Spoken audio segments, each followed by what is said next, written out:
Ladies and gentlemen, boys and girls, the big dogs are back again. Unfortunately, we're not together live this time. We're back on Zoom. And another unfortunate scenario is here in Raleigh and also with Cam and Charlotte, we are both in a severe thunderstorm warning. So if one of us blacks out for a minute and we go quiet, it's not us not knowing what to say, ladies and gentlemen. It's the power going out. Also, happy release to Madden 24. Me and Cam have both been playing it already today. But we're back, baby. Episode 20. Cam, what's up, brother? Hey man, just living the life. Being a degenerate Madden player per usual when around this time of the year. For the timestamp, today is August the 15th, 2023. It's 4:30 p.m. Eastern time. As Ward said, man, episode 20 right here. I'm in a new area. If anybody can't tell, I moved my office. So I'm in the sunroom now in the house. But before we get into it, I want to remind And you got a everybody. new hat on, too. Tell the listeners about the new Yep. hat. So this is Enjoy Basketball. If anybody knows King of the Fourth Quarter or Kenny Beecham, he's a podcast host and YouTuber. I like the hat. I like his videos, so I got the Enjoy Basketball hat. But yeah, before we get into it, I want to remind everybody Spotify and YouTube, the Fat Katz Podcast. That's KATZ. Find us on Instagram, TikTok, and Threads at Fat Katz Pod. Today we're going to be doing our week recap. We had a lot going on last weekend and up to this week. First favorite forgotten, fans fat takes. We got some stories to cover. We're doing a college football over under win totals. We got pet peeve of the week back, full plate empty stomach, and song of the week. Ward, get into your weekend, man, because yeah, I see you got a wild one coming up. Hell of a weekend. Can't complain. But Cam, before I get into this, I want to ask, we've both been on Madden. We're both looking around at the team overalls. What player overall surprised you the most and pissed you off the most on the Steelers? I would say Deontay Johnson being an 82 kind of surprised me. I don't know if it pissed me off. I was thinking more of the 85 to 86 range for Deontay. And then Kenny being a 73 was kind of weird to me. But other than that, I thought that was pretty fair. Yeah. Okay. Interesting. So I was very happy. They finally give Terry McLaurin the respect he deserves. He is a 94 overall.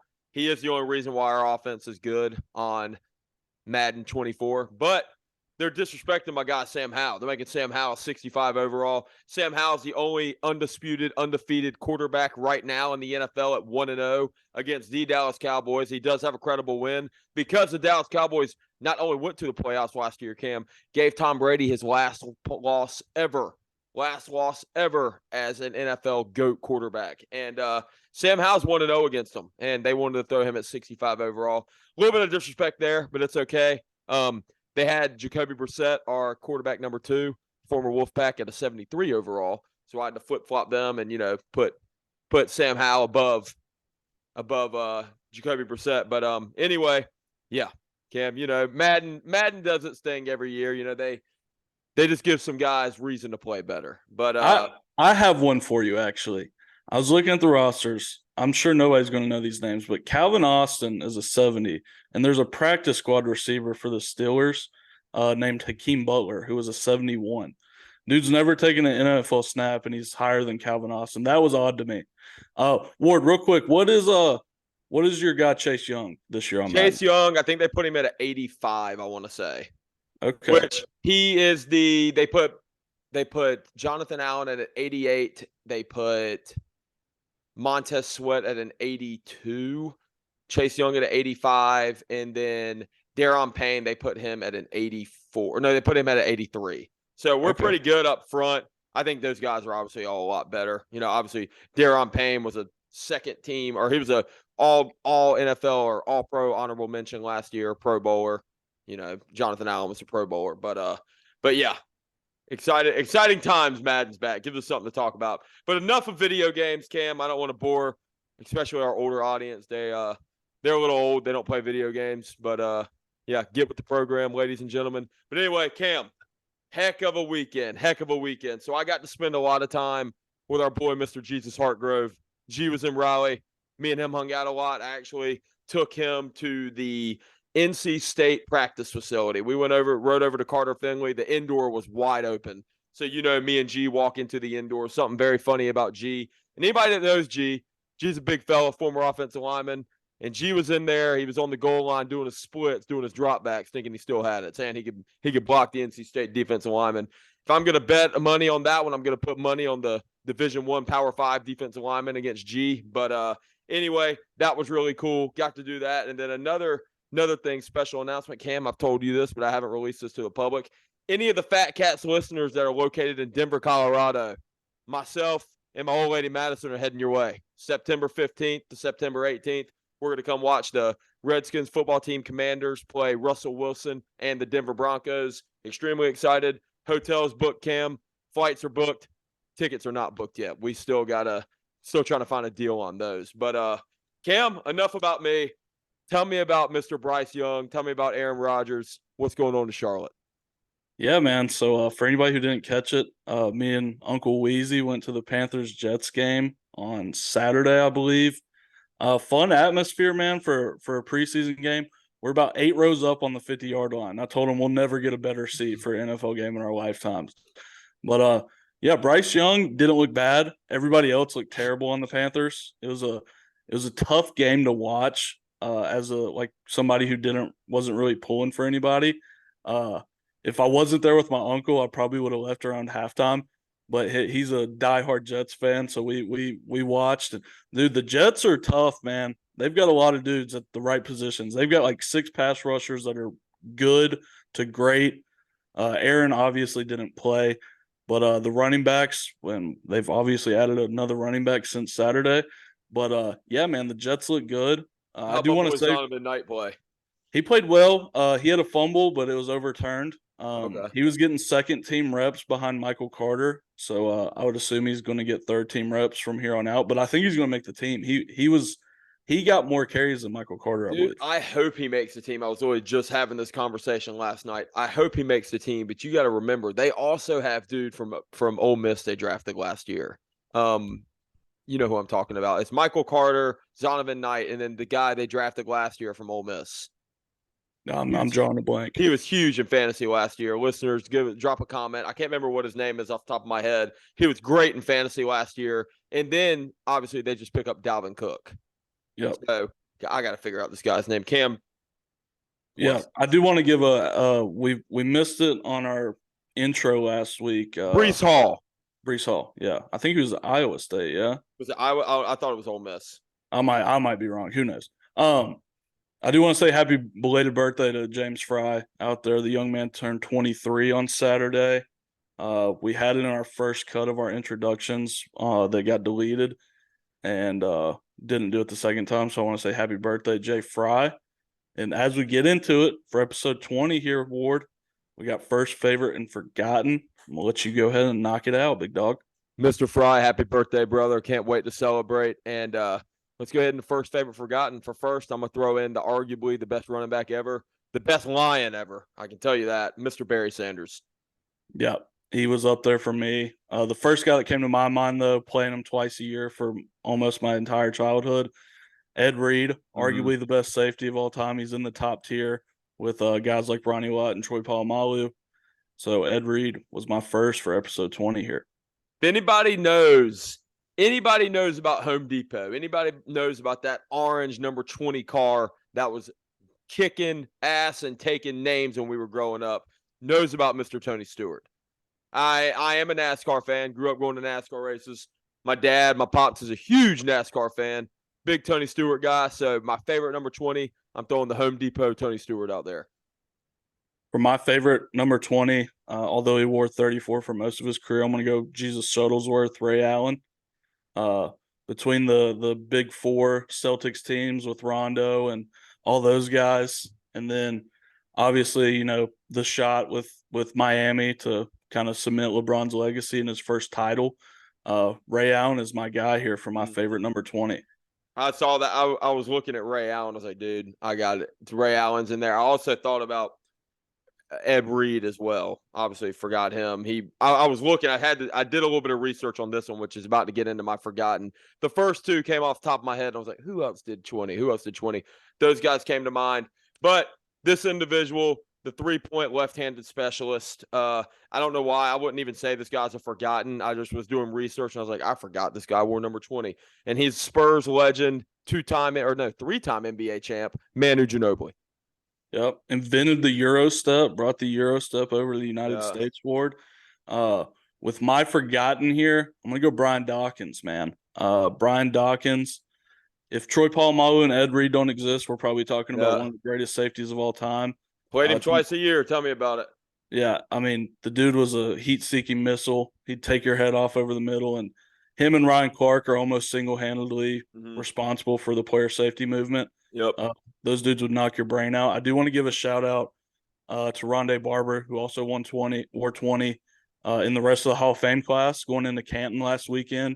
Him, Joe Thomas, Zach Thomas, DeMarcus Ware, Dale Revis, Don Searle, Chuck Howley, Joe Klecko, and Ken Riley are your 2023 NFL Hall of Fame nominees. So thought that would be as good a time as any to give a shout out to all those guys. But yeah, that's our first favorite and forgotten. If you guys have any more or somebody we missed or somebody you like better, let us know. As we get into fans' fat takes here, Ward, Mr. Consistency back at it again. Ward is also clapping. I don't know if you guys can see clapping for the Hall of Fame people, so congratulations. Justin Alford said he can't wait to watch the Pac-12 or Pac-4 after dark. That made me laugh out loud. Ward speaking my exact thoughts on the ACC expansion, having to take a trip from the Atlantic coast to Stanford or California for a midweek game is just silly. Luckily, everything I've heard is that this is extremely unlikely to happen.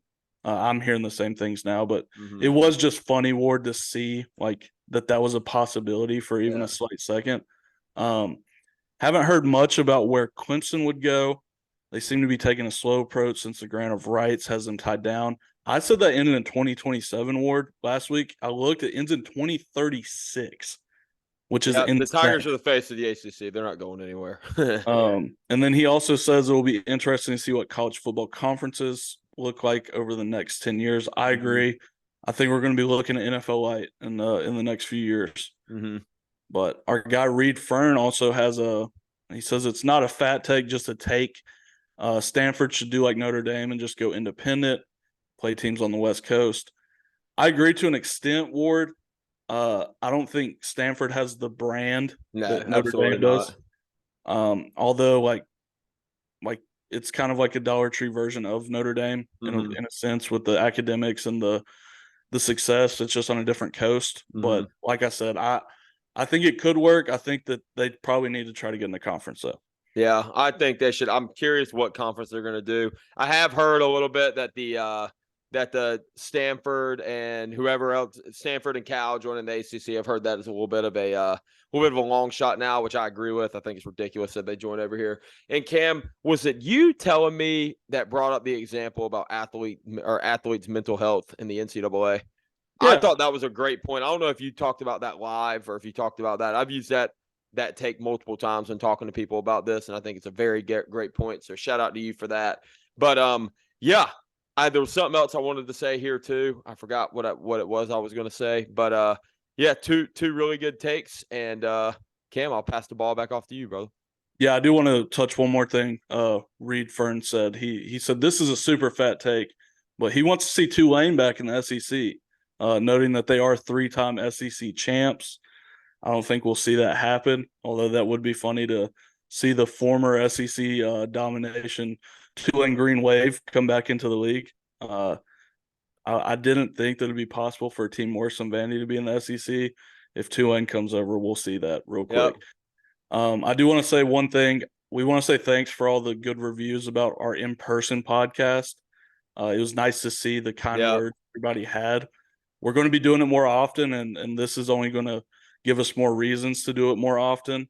But I just want to say thanks from both of us that you guys, were so nice and had such good things to say about our in-person podcast. Hey, technology might not have been on our side, but the boys were together. We were in high spirits. We had some great barbecue beforehand. And not next episode, but the episode after, the boys will be back live again. So the end of the month. So this will be episode 22, which is mark your calendars. Mark your calendars. But yeah. obviously it's a lot different when we live in this technology world and we have to go on Zoom, but nothing wrong with Zoom. We get it right. And sorry, I do want to apologize for the Spotify. I'm so sorry that got so long to get uploaded. As of yesterday, we finally got live on Spotify. We got episode 19 up and running. So we had a lot of technology. You know what I mean, Cam? We had a lot of technical difficulties, and we had to record on Cam's computer. We usually record on my computer, and it took me a long time to get the audio from the email that Cam sent me over to Spotify. Anyway, long story short, we got it done. Cam, I do want to hop into this. I don't think am I missing anything? Fat Fans takes? Cool. Let's hop right into it. So week 1 of preseason is upon us. I think there's a game or two tonight, but the important teams, the Steelers and the Commanders, have played. Cam, 2023 Steelers, tell me what you think. Yeah, man, I went into week 1 here of the preseason with some cautious optimism, to say the least. I was expecting a big year 2 jump from Kenny. I thought the defense was going to be good. I thought we finally had some reliable weapons around Kenny with a good offensive line. Not great, but far improved from last year with a healthy Najee. So I was really excited to watch him play the Bucs, and this team kind of exceeded my expectations. You saw Kenny Pickett go 6 for 7 on the first drive with 72 yards and a touchdown to George Pickens. You saw Deontay Johnson not have a drop pass, have 3 receptions. Pat Freiermuth, I thought Matt Canada opened up the offense a lot more than I thought he would. I don't think Kenny Pickett and his 7 dropbacks touched the ground once. And then the defense was the defense. I mean, obviously you had guys like Cam Hayward, TJ Watt, Minkah Fitzpatrick that didn't play. But our new additions in Quan Alexander and your boy Cole Holcomb looked awesome for the Steelers. I love that dude, man. How'd he look? Yeah, he played 1 drive. I think he had 2 tackles. He looked really well. He's good, man. I'm telling you. But these rookies, man, I was high on this rookie class, and you saw guys like Joey Porter didn't play, but you saw guys like Broderick Jones get in and get probably 40 to 50 snaps. He looked awesome, although he was taking second-team reps. A guy in Keanu Bitten was a game wrecker up front at the nose spot. Darnell Washington had some great blocks at the tight end spot, our guy from Georgia. And a guy who was on my lookout list before the draft award, Nick Herbig, had 2.5 sacks in that game. So a lot of guys came out to play. I was disappointed in a few guys, but I'm not going to get into that. The Steelers won. I do want to say, though, Baker Mayfield looked really good in Tampa, Ward. Yeah. He looked good. But that's my Steelers week 1 recap of the preseason. I was kind of bullish on this team, thinking it was going to be a 10-win team, starting to bump it up to 11, 12 maybe. But I want to hear what your thoughts on your Commanders Redskins football team was, Ward. Dude, there's nothing better, Cam, than when you start out with a win. The past 2 years, we've been 0-6 or 0-7 in preseason. This year, we're 1-0. Cam, what's the best thing about going 1-0? Possibility of going 2-0. You get the chance to go 2-0. You live and learn, survive in advance. Week 2, Cincinnati Bengals, here we come.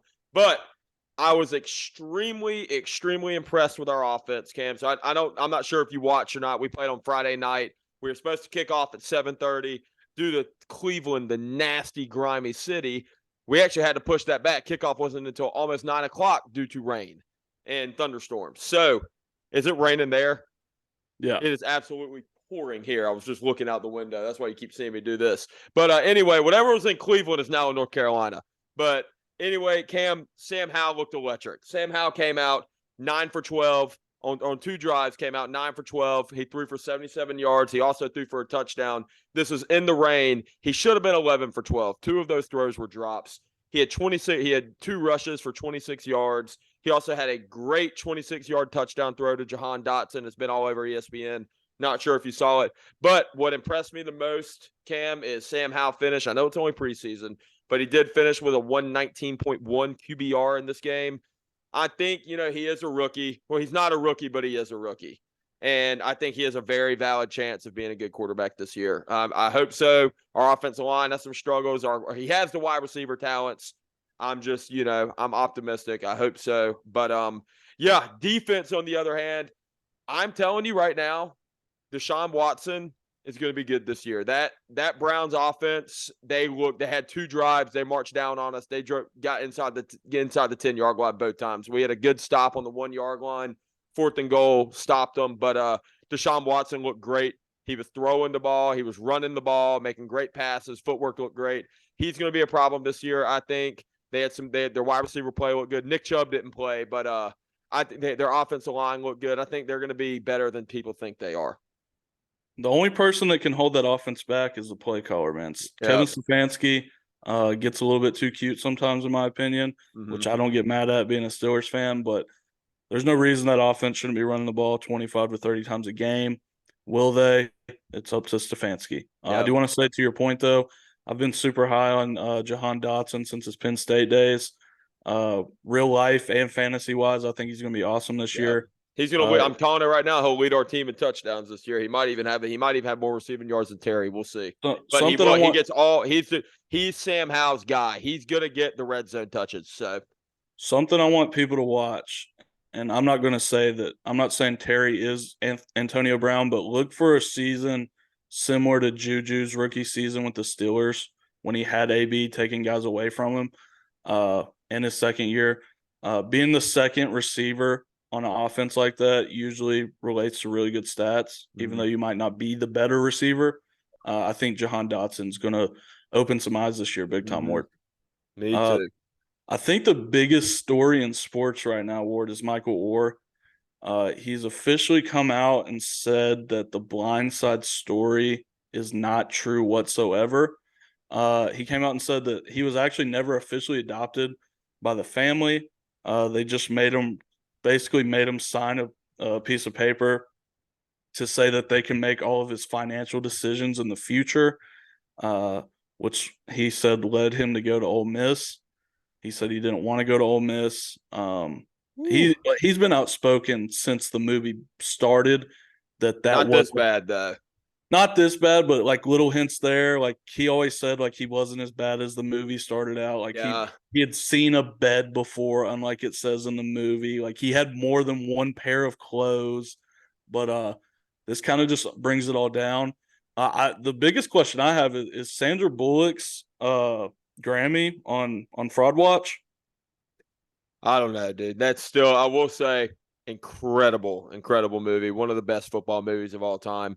My only concern is for this is, I'm sure Hollywood's going to change the movie around. Obviously, they change everything around. It's all for views. But this movie came out in 2009, 2010. It's 2023. I mean, why are you just now coming out about this? Why not when the movie was at the top of the headlines, or maybe right even after you stopped playing football? I get why you were playing football. You didn't want to bring all that negative press down on you, but you've been out of the league since what? We were in high school, and I don't know. I'm curious why he's just now coming out about all of this.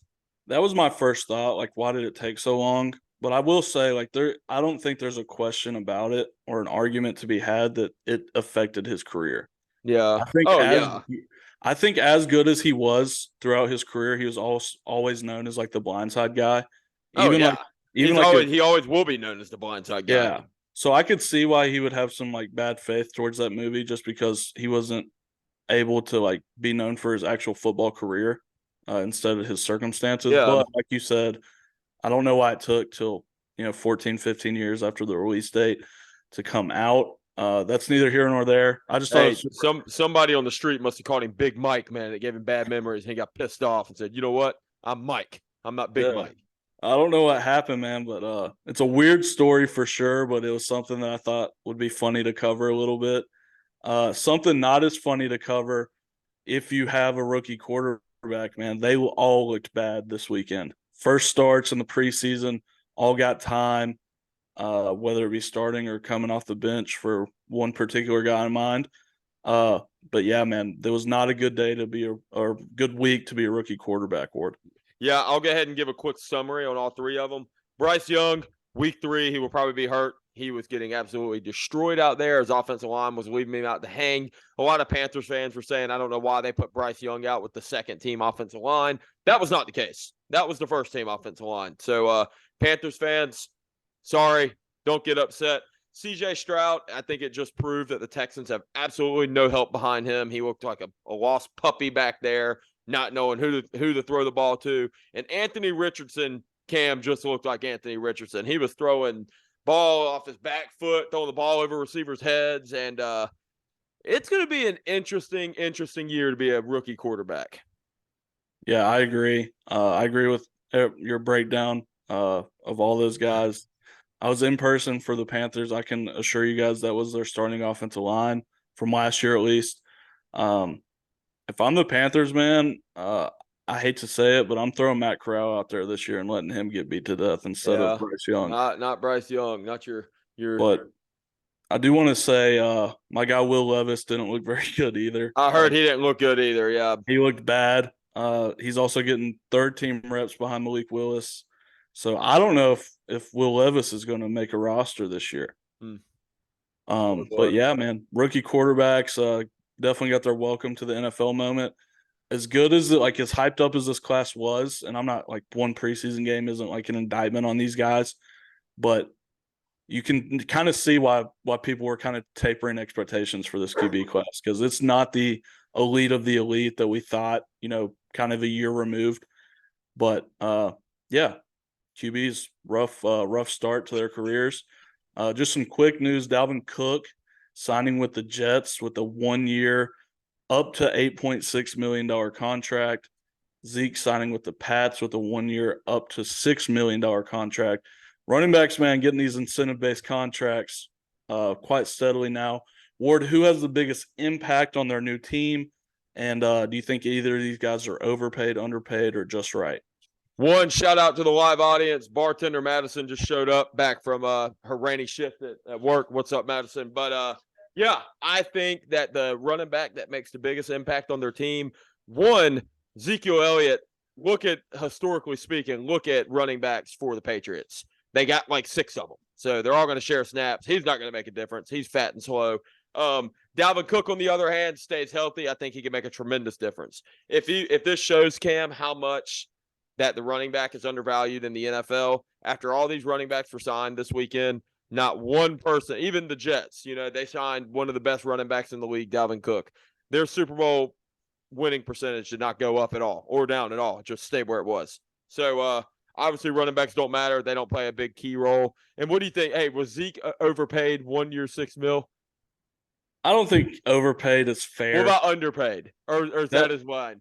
I think 5 to 6.5 is probably where I would have signed him for. Anything else I thought would have been a team-friendly deal. I do think Zeke will help Ramondre Stevenson out just because Ramondre won't have to run in between the tackles as much. You saw Damian Harris depart this offseason to the Bills. So just getting a guy that can bang in between the tackles, I think, helps out a lot.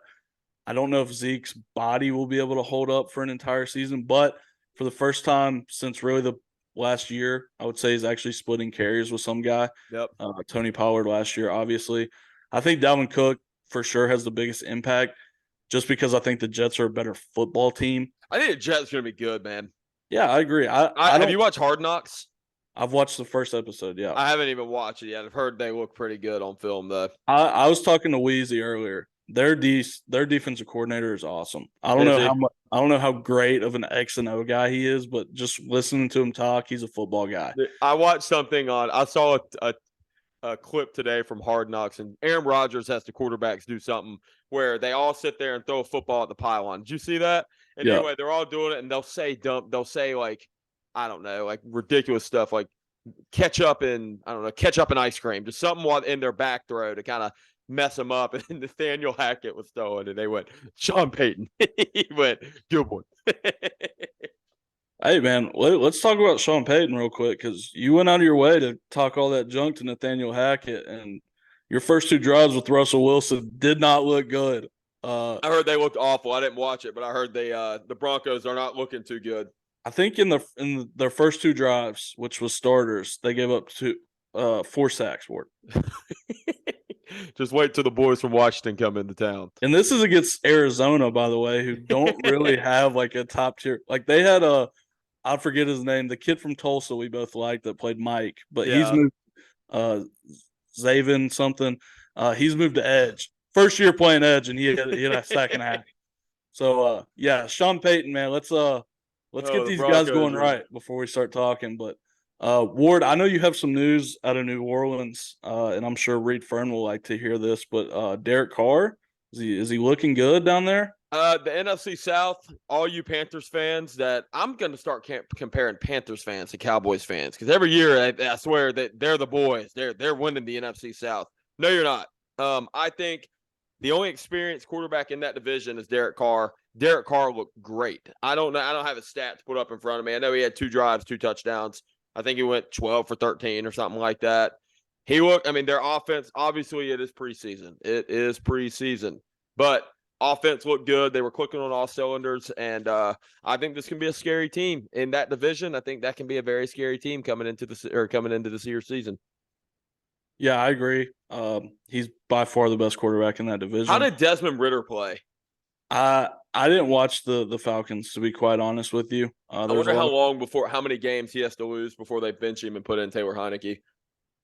I don't know. I wonder if they'll ride with him or if they'll let him. Because Taylor Heineke's he's not proven, but he's proven. Fans are going to like him there. I can promise you that. Yeah, but I don't really know if their objective is to win games this year, if we're being honest. Yeah. I think that they want to see if Desmond Ridder will be able to be a starting quarterback for their franchise. If he's not, then you lose a bunch of games and get a top pick. If he is, then you got a guy that can start in the NFL in the 3rd round. So pretty much the question is, who's going to suck enough to get Caleb Williams this year? That's basically, yeah, and this will be a conversation for another day, but Drake Williams and old boy out of Carolina, Drake May. Caleb Williams, Drake May. Yeah, my fault. You're good. But 2 really good quarterback prospects. We don't see much tanking in the NFL, but this might be one of the times we see it. Don't forget about your boy. Don't forget about your boy in Lexington from New Jersey. Hey, I've heard, and we're getting off track here, but Mr. Left-handed legend. Let's do it, man. Devin Leary is playing really well by all accounts. He does, man. He was ranked as the most important transfer in college football this year. He's been spinning it by all accounts. I don't know if he's a top level pro prospect. I kind of compare him to like what Hendon Hooker was as a prospect, but is he a top 3 quarterback in the SEC? I think so. Yeah, I think so. Who's above it? Is that kid? Would you rank that kid from Tennessee above him or not? I would put Joe Milton ahead of him. Preseason. What other quarterback in the SEC is really good this year? I mean, I can't. I'm trying to think off the top of my head. I mean, you've got Rattler. That kid from Mississippi State's supposed to be good. I can't remember his name. But. I mean, you've got Rattler. You've got Dart back at Ole Miss. You've got, 3 quarterbacks in Alabama that nobody's won that job, by the way, Ward. Georgia's running out a new starter. Devin Leary is top 3 then. Nobody's proven themselves. Devin Leary's proven himself in college football, so. I think Devin Leary, you're going to look up. I'm not saying that he's going to be a Heisman prospect, but I think you're going to look up and you're going to see a guy that has like 30 touchdowns, 6 picks, and Kentucky might be an 8, 9, 10 win football team, which is best case scenario in Lexington. Yep. But we do have some sad news before we get back into some college football. Former Arkansas Ravens and I believe Seattle Seahawks running back Alex Collins passed away in a motorcycle accident yesterday, I believe. We just want to say condolences out to that family. And, man, Arkansas can't catch a break. These Arkansas alums, we've had way too many of these for those guys, but we want to say prayers out to the Collins family. And, Ward, I don't know if you have anything you want to add on to that. Yep, rest in peace. But as we kind of move on, we do have a top 25 for our college football. This is the AP poll that came out yesterday. Ward, I'm going to run through here. You stop me when you hear something that you don't agree with or you have questions about. So we've got UGA at 1. We've got Michigan at 2. Ohio State at 3. Alabama at 4. LSU at 5. Penn State at 6. Florida State at 8. I'm going to take a pause. I don't know. Clemson at 9 and Washington at 10. Tell me if you like that top 10, and then we'll move on. You remember that individual, number 13 from New Jersey that we were just talking about, Cam? I do. Last year, I watched him go down 17-0 to the number 8 team in the country, Florida State. Not in Raleigh, Cam. in Florida, in Tallahassee, in Florida State. And guess what he did? Well, it was more the defense than him, but he did come back and beat those Florida State Seminoles. I do not think Florida State's good. Florida State's a top 15 team. I don't know about top 10. They are a top 15 team. One, I do not think they should be ranked above Clemson. Clemson has been a 10-win team ever since, I believe, they haven't had a 10-win season since before 2016. I want to say too that Justin, you have to fact check me here. I believe 2015 was the last time they had under a 10-win season. Florida State has been, look at them historically, great. Past 5 years, they have been good. They were good last year. The year before, they're starting to come back. They got a great coach down there in Tallahassee, but don't think that they are better than the Clemson Tigers. I think both these teams, them and LSU, they play week 1 in college football. I believe they open up Thursday night, and they open up the college football season this year. So that game is going to be absolutely electric. That is going to answer a lot of questions, and that is going to either prove me right or prove me very wrong. Yeah, and if you guys that's the first one I saw. Yeah, if you guys remember, they played that game, the first game last year as well. It was a barn burner. Florida State won. I do want to say when it comes to the AP poll, I take this with a grain of salt because a lot of this, in my opinion, is ratings for first week games. These guys have no idea. Exactly. Yeah, these guys have no clue who's going to be good, who's not. To say that number 5 versus number 8, week 1 sounds a lot better than unranked versus unranked. Yeah. So that's why the AP poll comes out week 1 is so they can sell more tickets and get more people to watch because there's a number by these teams' name. Yep. Washington at 10 is kind of weird to me. Yeah, I was going to mention that too. I know absolutely nothing about Washington. So, yeah, I can't go in depth. I can't go through their depth chart, but it's just weird seeing a Pac-12 team right there to me. If somebody has any more Washington information, you can prove me wrong. Where's USC? Southern Cal? Yeah, where are they ranked at? I don't see them on here. Let me. I think they're like 6th or something or so. I know they're on here. I think. Yeah, I don't know. I may have mistyped here.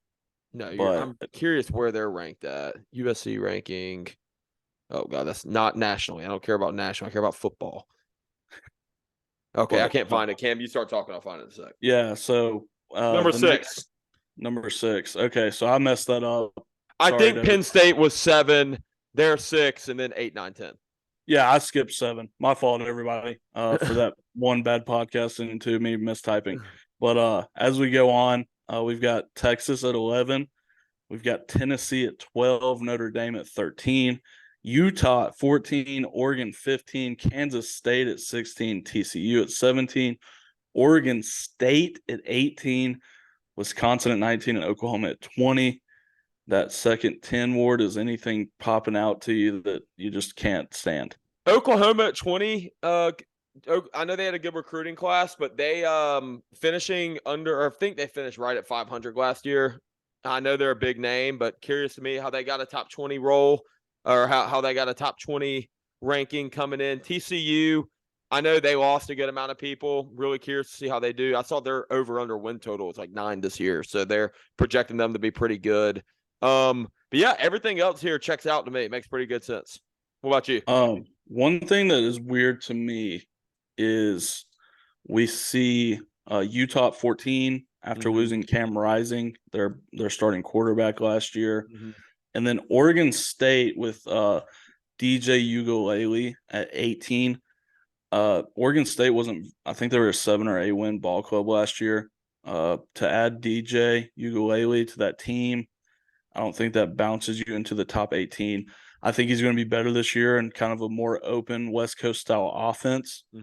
But I haven't seen anything from DJU that makes me think, man, he can take an unranked team to a top 20 team. Yep. Wisconsin, I'm cool with. Oklahoma, like you said, great recruiting class. I don't know if they get over the hump. Their quarterback was hurt for a few games last year, the UCF transfer. He's back this year. But to round out the top 25, we've got UNC coming in at 21, Ole Miss at 22, Texas A&M at 23, Tulane at 24, and Iowa at 25, Ward. Anything in these last 5 that sticks out to you? UNC at 21 is very interesting to me, and the only reason why I'm saying this, I like for the ACC that we're getting a couple teams ranked. We have 3. I believe we have 3 in the top 25. UNC is a little iffy to me. Speaking on North Carolina State, we came and hurt Florida State at home. We also came over to UNC last year and we hurt them at home with a third-string quarterback. So that was later in the year. That was against Mr. Drake May, Mr. Superstar. But yeah, Cam, sorry for the opinionated response. But what do you think about the top 5 or top? Yeah, man. 20 to 25. To talk about UNC here, I don't think UNC. There's ever a question about how much talent they have on their roster. Mac Brown, every stop he's been at, has been able to get dudes in the door. To me, it's just, can they compete? Do they have the drive to win football games?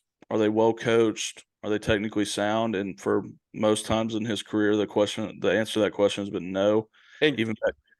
Cam, I do have one thing to add too. Sorry to cut you off. UNC also went on a streak. They have lost 4 games in a row in football. So, they started out 9-1 last year, and then they lost 4 games in a row. So for a team that's coming off a 4-game losing streak, kind of hard to throw them in the top 25. But yeah, yeah, and they've lost some dudes. Like I know Keyshawn Silver is at Kentucky now. Yep. They lost Storm. How's he doing, by the way? From all accounts, he's been good. I think he's going to rotate at nose and D tackle. Couple stories about him. We'll talk offline. Okay, yeah, we'll keep that one off air. But they've lost Storm Duck to the portal as well. Yep. And like I said, man, like Mac Brown, he gets the dudes in the door, but do they perform? And usually, like I said, the answer to that question is no. Even back to Texas with Colt McCoy and all those teams, they always underperformed. So that's my thing with UNC. They've got the guys. Are they going to be able to perform? I think this is going to be kind of like Sam Howell's last year, man. Like, all these weapons are gone.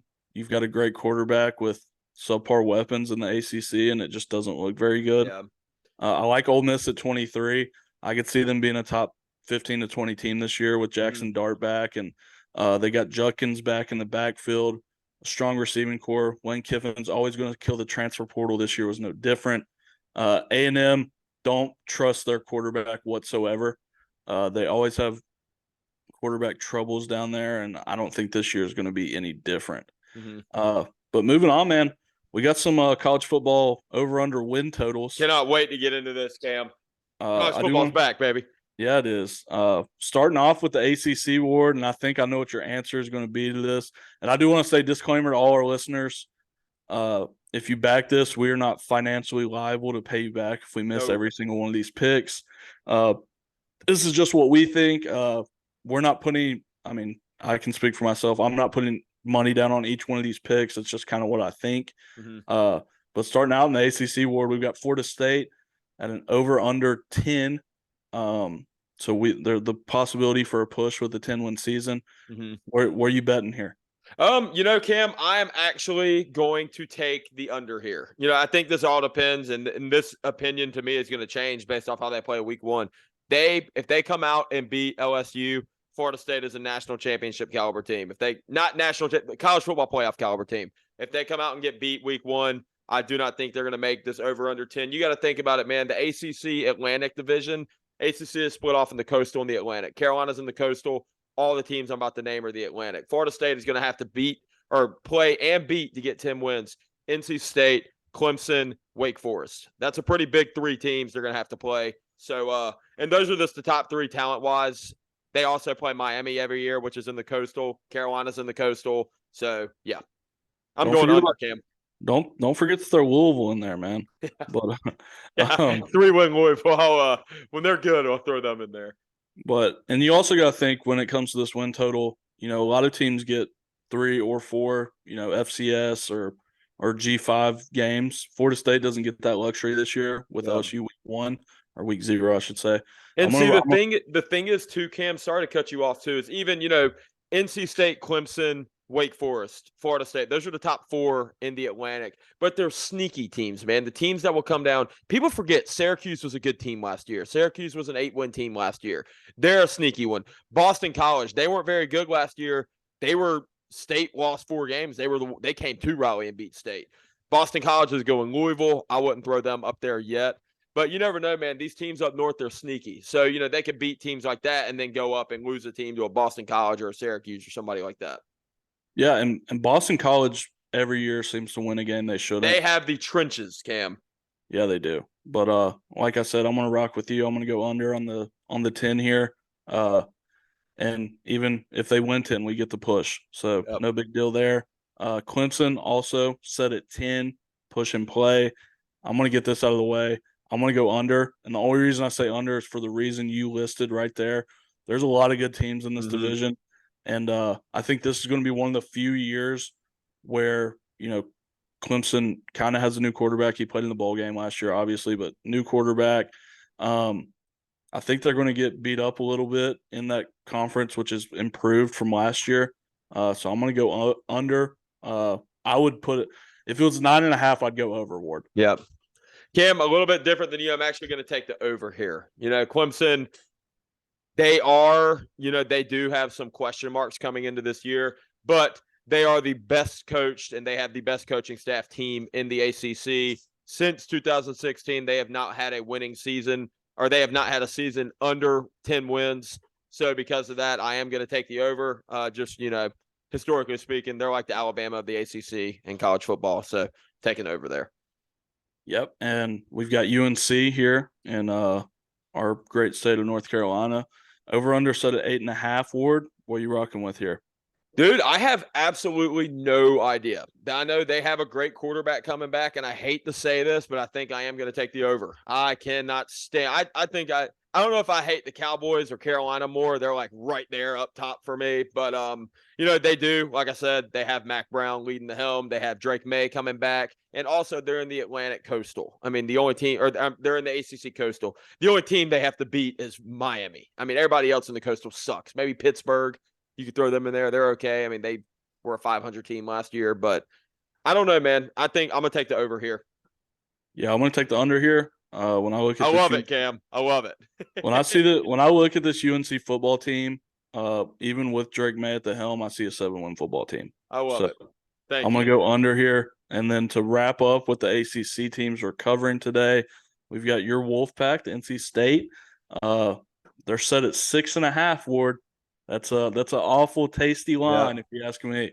So, Cam, we lost our starting quarterback, lost our starting running back. Well, we had running back split reps. One of them transferred. Lost 3 out of 4 starting receivers. 1 to the league, 2 to the transfer portal. Lost 3 out of 5 offensive linemen starting. Our starting tight ends back. This is just offense, defense. Lost half the starting defense.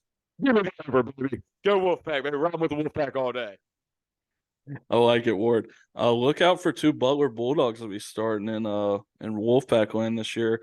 Shout out to Anthony Carter Jr., who's getting reps at left guard, and my guy Keon Lezane getting reps at slot receiver right now. I'm hammering the over, man. I love it, baby. I'm going over for NC State, man. Every time we seem to count out NC State, they surprise us with an 8-win season or along those lines. Is Finley going to be the starting quarterback? No, it's going to be that left-handed quarterback Armstrong that we got from. Well, they haven't announced the starter yet. We brought him in from Virginia, and then we also have MJ Morris, who's our dual threat quarterback. They haven't announced yet. I don't know at the from what I've heard in fall camp that Armstrong is taking first team reps. So we'll see. But if anybody knows, Cam, I know you've been in North Carolina long enough. Anybody knows about NC State, just like last year. Last year we were preseason ranked 13th. We did not finish the season ranked. If anybody knows anything about NC State, when we have high expectations, we underperform. When we have low expectations, we overperform. Just like this year, Cam, basketball. We were supposed to suck. We were projected to place, I think it was 12th out of 14th in the ACC. We made the NCAA tournament. So, hey, doubt on it or bet against us, please. Yeah, Ward, I couldn't have said it better myself. Way to cut a promo for your Wolfpack. Yeah. Moving on to the SEC, the big dogs of college football, man. We've got UGA coming in here at 11.5, Ward. You're betting to see if UGA has a perfect season or not. What you rocking with here? You know what, Cam? I'm going to be the mediator for this one. SEC is your conference, so I'm going to ask you the same thing. UGA over under 11.5. Give it to me. Yeah, I'm gonna go over, man. Even though they've got, Brock Vandergrift is looking like he's gonna be their starter this year. You want to say, man, they've had so many guys leave the program the past 2 years. But go look at the recruiting classes, man. They're 1-1-1-2 in every single recruiting class. It's ridiculous. So I'm gonna go over, and reason being mostly the East is down this year. If you look, Kentucky's getting picked by a lot of people to be the second best team in the East, with Tennessee being right there as well. Florida is down this year. I don't have their line on here, but I think it was at 8.5. I'm taking the under on Florida this year. Mm-hmm. Graham Mertz apparently has looked terrible in camp. But, yeah, I'm going to go UGA just because the schedule is so easy, Ward. I think their toughest game is going to be in Lexington this year.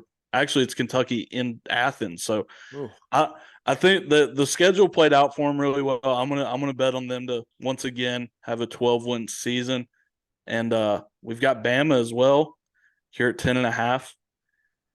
I'm gonna go under for Bama, Ward. Okay, I like it. And on the record, Kentucky beats Alabama in Lexington this year.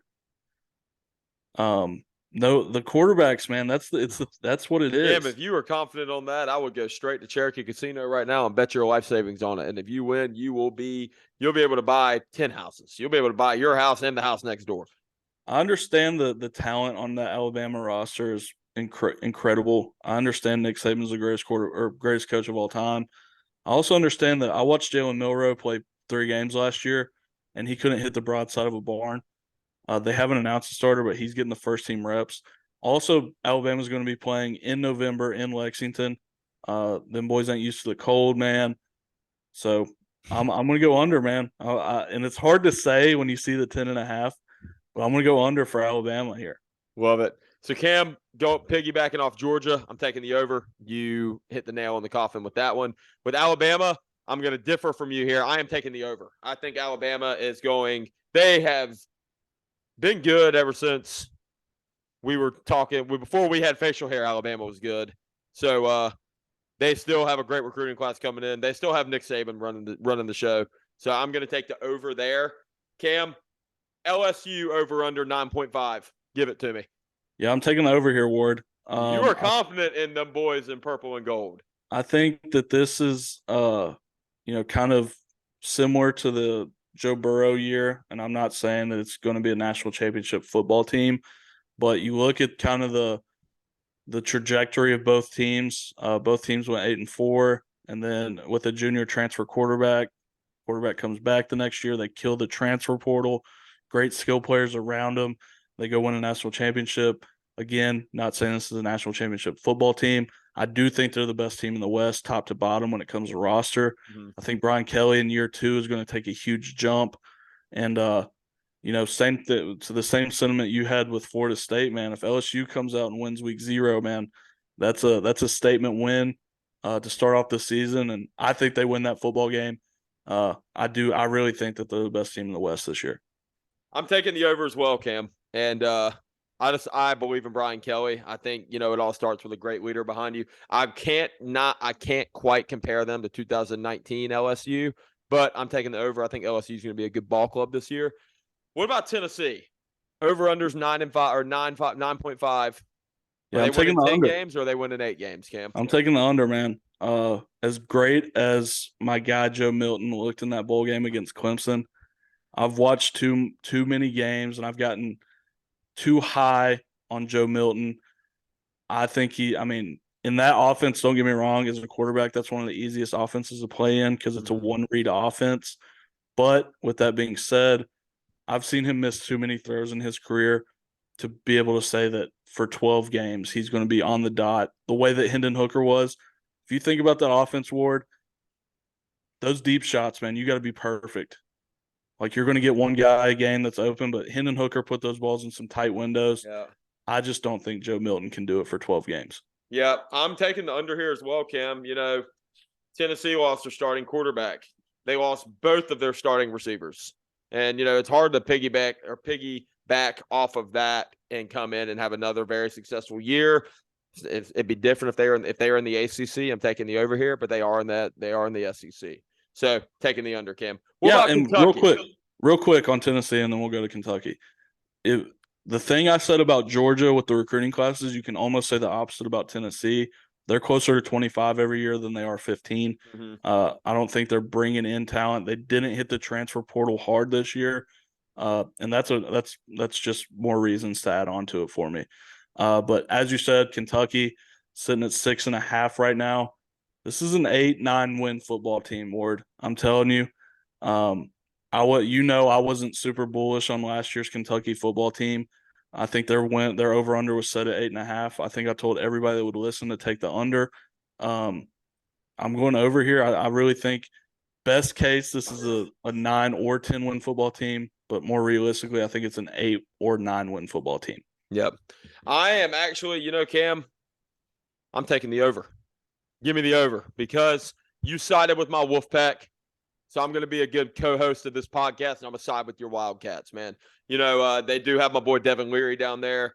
They also have Keyshawn Silver. He's from Rocky Mount, which is about an hour up the road. But I'm riding with them, man. I'm riding with the Wildcats. Hopefully they do something this year. And yeah, I am confident in them. So Cam, I know obviously I know ACC really well. You know SEC really well. How confident are you in talking about Big Ten? I feel pretty confident about Big Ten. Okay. Really all right. So let's go ahead and start off. Michigan is at 10-5. Ohio State is at 10-5. You taking overs or unders? I'm taking over for Michigan. I'm taking under for Ohio State. Oh, you are ballsy, man. Yeah. I think Michigan wins the Big Ten this year. I think Ohio State. You think they beat Ohio State 3 years in a row? I think they beat Ohio State 3 years in a row. I also think Penn State beats Ohio State this year. I mean, not to jump forward. You're not big on Ohio State. I'm not. You lose the quarterback, and, usually they have, the number one quarterback just sitting behind them. That's not the case this year. Although, I mean, he's a 4-star. Don't get me wrong. But they've lost so many weapons over the past few years, man. And although they recruit well, again, it's not the Georgia level when it comes to the skills. Georgia's been eating up these skill players, these top-tier skill players the past few classes. Yep. And I'm super high on Penn State this year. I'm high on Michigan. I think they've got the best running back tandem in the nation. I think they've got the best offensive line in the nation. And they play a brand of football that wins in the Big 12, which is we're bigger, stronger, and faster than you, and we're going to punch you in the face. Mm-hmm. I don't think Ohio State has the capability to play like that this year. And I think they dropped 2 against my Michigan and Penn State this year. That's ballsy. I like it. I'm going to take the opposite. I am going to actually take Michigan over under. I'm going to take them under the 10.5 ball or the 10.5 bar. I think they're going to be under there. The reason is the way they got beat by TCU, or not the way they didn't get beat bad. It's just, the way their defense played. Big Ten is supposed to have the best defense in college football. The way they played against a Big 12 team, TCU hung up a wheel of 63 points on them. And that was in a 4-quarter game. That was not in an overtime game. I don't know. I know Michigan also lost a lot of guys on their defense as well. I know they had 2 DBs get drafted as well as a defensive lineman get drafted. Not sure on their linebackers. But Cam, so for Michigan, I'm taking the under. For Ohio State, I'm actually taking the over. And it is because of one player. Ohio State has the second best wide receiver in college football this year. And his name is Melvin Harrison Jr. And he is number 2 behind Mr. Number 1. Marvin Harrison Jr. He is number 2 behind Mr. Number 1, Charlotte legend Keon Lassane, NC State Wolfpack legend number 15. But anyway, I think when you have talent like that, obviously Ryan Day has something going on. I think there's the third time's a charm. I've always said that. No shot they beat Ohio State 3 years in a row. Ohio State has a chip on their shoulder the way they got beat last year against Michigan off some BS. Not Michigan, off of Georgia. I think if Ohio State beats Georgia last year, they win a national championship. We're not looking at a 2-peat Georgia Bulldogs. We're looking at a 1-1 Ohio State Buckeyes. But just after that missed field goal, I think they're coming in with a chip on their shoulder. And so because of that, I'm actually going to take the over. Those are the only 2 teams that I can really speak confident about in the Big Ten. So Cam, I'm going to pass the ball to you. I'm gonna have you go over Penn State and Iowa, and I'll go over Penn State and Iowa. Give it to me. Yeah, one thing on Ohio State, and I hope this doesn't happen because I love watching them play, but there's been a trend, and I don't know if it's a culture thing or bad luck. Go look at the receivers the past 3 years that are projected to be top 10 picks. Chris Olave missed about 5 games his senior year. Jackson Smith and Jibba missed about 5-6 games last year. Marvin Harrison, I don't want to say that he will, but I just look out for that. I don't know if it's bad luck or culture, but yeah, that's one thing to look out for. We've got Penn State though at 9.5. I'm going over, man. Penn State this year, I'm super duper high on. Drew Lar is taking over the reins for his true sophomore year. I think this kid is a stud, man. I think he's going to be a first-round pick in 2 years. I've been super high on him since high school. I think he's going to take the reins and do something that Sean Clifford was never really able to do, which is win football games as a quarterback instead of not lose football games. So that 9.5 is looking really good to me. Mm-hmm. I think this is a 10, 11. I'm not going to say 12. This is a 10 or 11 win football team, in my opinion. Yep. They came in, Penn State won 11 games last year. I think there's a chance they do it again. I'm taking the over. Yeah. And then not really because we think they're going to be great or bad, but something to look at is Iowa was ranked number 25 in the AP top 25 poll. Their over-under is set at 7.5. I'm going to take the over just because that defense can win you 8 games a year, I feel like, and all of them being like under, like you literally have to score 14 points to win football games if you're an Iowa Hawkeye. I think that this is an 8-win football club, personally. Yeah, Cam, I'm actually also going to take the over here. And the reason why is, and I hate to bring this up, but, last year in a bowl game, they came out and they shut down an SEC team. So, because was it a shutout or just a shutdown? It was a shutout. It was a shutout against a third-string true freshman quarterback. Okay. Okay. Hey, NC State wins with third strings, but it's all right, man. But anyway, I'm taking the over here. I think Iowa, them Hawkeyes, man, they got something brewing over there in the Corn State, Iowa. And if you're a 3 yards cloud of dust offense guy, defense wins championships, special teams wins football games, watch Iowa Hawkeyes. If you want to make a lot of money this year, take unders in Iowa football games. Paid for my bar tab almost every weekend last year. Take the under in Iowa football games and take the under in Steelers football games, and you will come out on top almost every year.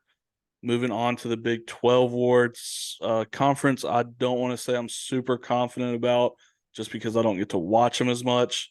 We do have the two soon-to-be SEC schools, Texas and Oklahoma, both sitting at 9.5 over/under wins. What are you thinking on those two teams, Ward? For Texas, I'm looking at them right now. They finished 8-5 last year, and I have no idea when it comes to Big 12. I can't take the under for both of them. So I think that Texas is going to be better than Oklahoma. So I'll take the over for Texas. They have a lot of a lot of starters coming back, and I'll take the under from Oklahoma. I don't think Oklahoma is going to be very good. Yeah, I'm with you. And Oklahoma was a 6-7 football team last year. Yeah, I saying that I share the same sentiment with you. Quinn Ewers, if he stays healthy, I think this is a 10-win football team. Not because Texas will be great. I just think the Big 12 is super down this year. I think they're in bad shape as of right now. You got Arch Manning, the most overrated recruit in that history of rating recruits. I'll stand by it till the day I die. If that kid's last name wasn't Manning, he'd be a 3-star. But anyways, Quinn Ewers is back, hopefully healthy this season. And I just think there's more talent on the Texas roster than there is on Oklahoma. I think Brent Venables, as great of a defensive coordinator is, I don't think he's a head coach. And I think he'll continue to show us that this year. Mm-hmm. Moving on, we've got 2 more teams I think these 2 teams played in the Big 12 championship last year. It's Kansas State sitting at 8.5 and TCU sitting at 7.5. Or do you have any strong feelings about either one of these teams? Yeah, after watching both these teams play live in Dallas, Texas last year, I'm taking the over for both of them. Both of these teams are very good. Kansas State went in and put an absolute dogfight against Alabama. They got beat, but they played the SEC team Alabama very well. And TCU was a 13-win team last year. I mean, guys, come on. 7.5 wins on a team that went to the national championship last year. Show them a little more respect than that. They're not like they're playing in the SEC. They're playing in the Big 12. So I'm taking the over on Kansas State and TCU. And for our listeners, please, please, please, if you think that we should have taken the over or an under on a team that we're too high or too low on, let us know. Text me and Cam, call me and Cam, drop it in the comments, and you will. If you want to be featured on next week's pod, drop a comment on who we are too high or too low on. We will feature you. Cam, Let's jump into the big or the Pac 4. Well, let me give my picks here real quick. Oh shit! No, you're fine. I'm gonna go over on Kansas State. They got their quarterback back. I'm gonna go under on TCU. They lost their quarterback and their number one receiver. As much as I love Sonny Dykes, you lose a fifth-year senior quarterback and a first-round pick of receiver. It's hard to come back from. And as you said, we've only got 2 teams in the Pac-12 because the rest of them are bad. USC sitting at 10, like a lot of these teams. Vegas is taking a cop-out this year, Ward. I hate to see it. Give us half spreads so we can beat you and not get pushes. And then Oregon sitting at 9.5. What are you thinking for the Trojans this year, Ward? Yeah, I think Oregon, they do have Bo Nix coming back. So I'm going to take the over here on them. Okay. Yeah, I like the over for Oregon. Also like the over for USC. I think these are the only 2 competent football teams in this league right now. Caleb Williams, obviously going to be a top 3 draft pick next year. And as you said, Bo Nix is back. Our guy, I forget his name. He was the DC at Georgia for 3 years, and now he's the head coach at Oregon. Second year as the head man. I think you kind of hit your stride a little bit here. Mm-hmm. But like we said, man, those are the only 2 teams in the Pac-12 this year that honestly should be playing in bowl games. Mm-hmm. When you look at the rosters from top to bottom. One thing, Ward, and I'm not picking them this week. I think I want to do a joint thing with me and you and our listeners. Every year, something I do is I pick a MAC team to cheer for as like a secondary team.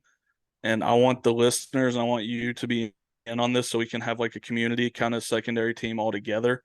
If you're not familiar with the MAC, it's mostly Midwestern. I think it's the Midwest or Mid-Atlantic Conference. So you're looking at like Eastern Michigan, Western Michigan, Central Michigan, Ohio, Akron, Kent State, Toledo, teams like that. They play on Wednesday. My team already, Cam.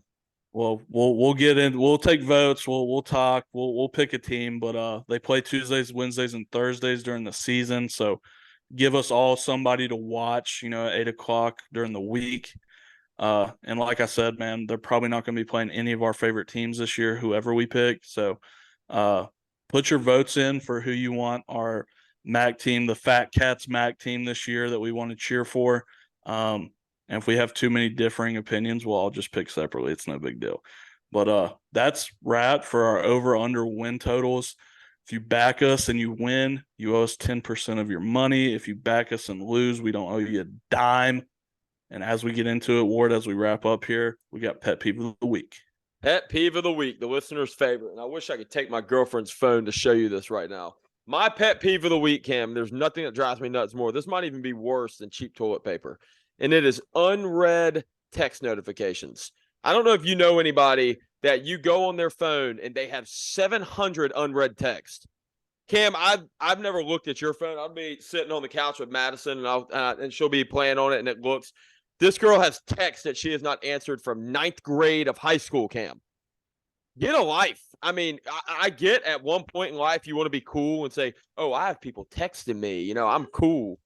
Hey, I have a mic, so they can't hear you. But, yeah, this is my time. My time. But anyway, Cam, that's my pet peeve of the week. What's your pet peeve of the week? If anybody can look in the background of Ward's setup right now, there's a couch. That's where he's going to be sleeping tonight. If you look at my phone, I don't know if you can see here. Yeah, 539 messages. What are you doing with your life? That's 539 messages. If I don't want to talk to you, I'm not opening your text message. If I'm in a group chat with, if I put my phone down for 5 minutes and there's 80 messages, I'm not looking at it. Waities. Stop texting Cam. We're trying to do a podcast right now. Facts, man. All these women are all over Big Cam since we started the pod. I disagree with your pet peeve of the week. I say let people do it with their phone what they please. For my pet peeve of the week, I feel like our listeners are going to, kind of go along with this a little bit more. Catering to West Coast sports fan is my pet peeve of the week. You see in the NBA a lot, like games tipping off at 10 p.m., 11 p.m. West Coast people, Ward, do not care about sports. No. When are we going to realize this? Why are we tipping off games? I get the Pac-12, but why are nationally televised games being tipped or kicked off at 10 o'clock? I'll never understand. I haven't seen it yet, but we're getting into football season. It's going to happen. All these West Coast losers who don't get off of work until 6 p.m. here are going to be catered to with 10 p.m. and 11 p.m. start times. Mm-hmm. I'm going to have to go to bed at 2 a.m. to watch games I want to watch or betting on. So my pet peeve of the week is catering to these losers on the West Coast. Hell of a pet peeve of the week, Cam. As we move on here, Ward, you've got a touchy and funny full plate empty stomach here, so I'm gonna let you go ahead and take it off. Yep, I'll get ahead with my full plate. Be careful with what we say here. Sometimes I do have to be careful what I say. Can't get the Fat Katz canceled, but I'm gonna take Jose Bautista as my full plate of the week. He did retire as a Toronto Blue Jay, and Jose Bautista hit a lot of home runs. He got punched in the face a little bit during his time, but yeah, he's my full plate. My empty stomach of the week is going to be the Predator named Wander Franco. Everybody knows him. He plays for the Tampa Bay Rays organization. And not going to comment too much on this because I don't want to get us in trouble. If you want to ask me off air what I think, I'll tell you. This man has I don't know how to use it. He has a girlfriend that's a minor. So he has been kicked out of the MLB, as he should. And not sure what they're going to do with him. They need to send him back where he came from. But, yeah, that happened. Yeah, man. For those of you that don't know Wander Franco, it came out he had a 14-year-old girlfriend. He's 22. So, yeah, kind of on his Carl Malone stuff there, Ward. My full play this week is Tyler Childers. Put the controversy aside, I'm going to go see him tomorrow with our boy Connor James. A lot of Bud Light's going to be drinking at that concert. A lot of Bud Lights, and I'm not too proud to admit it. I'll be drinking whatever they got that's the cheapest. But I do want to say, I grew up in the same area that Tyler Childers grew up in. He's always been somebody that I looked up to, and somebody whose music kind of reminds me of home in Southern West Virginia, Eastern Kentucky, the Appalachian Mountains. So my full plate is Tyler Childers or me going to the Tyler Childers concert here in Charlotte tomorrow. And my empty stomach is Madden, Ward. We touched on it a little bit. I like the game so far. Franchise mode has kind of been revamped, which is what I've mostly played for. But in their, it took off at 8 p.m. Eastern yesterday, Ward. And within 30 minutes of it dropping, the servers went down for about 2.5 hours. So you could only play offline modes. Seems like we have something happen like this with Madden every year. I get tricked into buying Madden every year. Although, like I said, I've enjoyed it so far in the day that I've been able to play it. But my empty stomach is Madden. Lastly, as we get out of here, I want to remind everybody before Song of the Week. Hey, Cam, real quick. I'm disappointed in us. We didn't talk about something extremely, extremely important. What's that? This man fights this weekend. Who? Sean O'Malley. Oh, my goodness. Yeah, we did. We might have to emergency pod on Thursday. Yeah, we might have to do a second podcast this week. We need to get James Fry. We need to get James Fry in here to do a preview. We dropped the ball on that one. I didn't know it was this week. Nobody makes it this far anyway, so it don't matter. Nah, it's all good. But yeah, I want to remind everybody, Fat Katz Podcast on YouTube and Spotify, Instagram, Threads, TikTok at Fat Katz Pod. That's KATZ. Ward, as we get out of here, Song of the Week, big dog. Cut like that. Money bag, yo. I listen to it when I lift, gets you pumped up. Okay, and as I said, Tyler Childers tomorrow, so I'm going to go Rock, Salt, and Nails by Tyler Childers. You have anything else before we get out of here, Ward? Hell of a podcast. Fans, you're going to hear us in 2 more days because we're about to do a UFC 292 preview. Or is it 290? Yeah, 292, right? 290. Or is it 293? I don't know. One of them. I don't either. One of them, 290 something. Cam, love you, brother. Hell of a podcast. Listen to the next episode. If you made it to the end of the next episode, I'll owe you something, and I'll tell you next episode. Peace.